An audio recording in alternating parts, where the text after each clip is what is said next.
Hey YouTube, Big Joe here. I got the motor put on and I'm working on the wiring, which is going to be really simple and easy.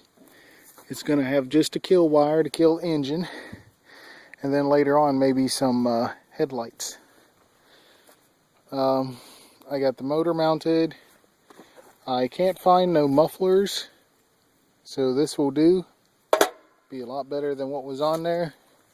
I got that piece off that was stuck on there.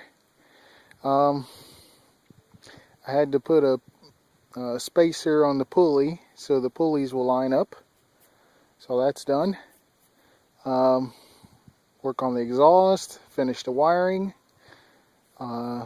fix the carburetor from leaking, hook up the gas and fuel, the throttle linkage, then come back here and figure out the clutch pedal, I guess you could say, for the brakes. Somebody said drill a hole in the pipe, put a bolt and nut in there. I think I'll do that. I need just that. Put a spacer in there so when I hit the brakes it actually moved the brakes. I need to figure out where my gear shifter is going to go and if it can stay here.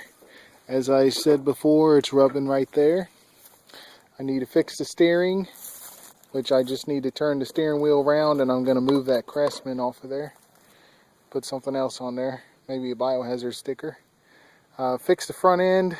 Tie rod is the issue. It's off just a little bit, but it's coming along nicely. And this ain't the end for the Biohazard frame. I mean, look at it. But that ain't the end for it.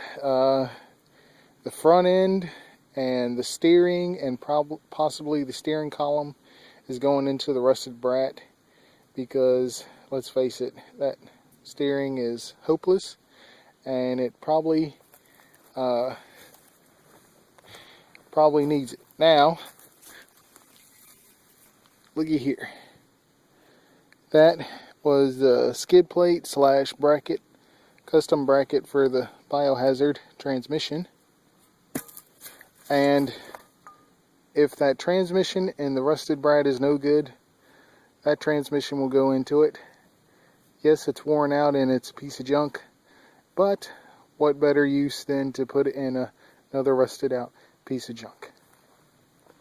Alright, this is the little update.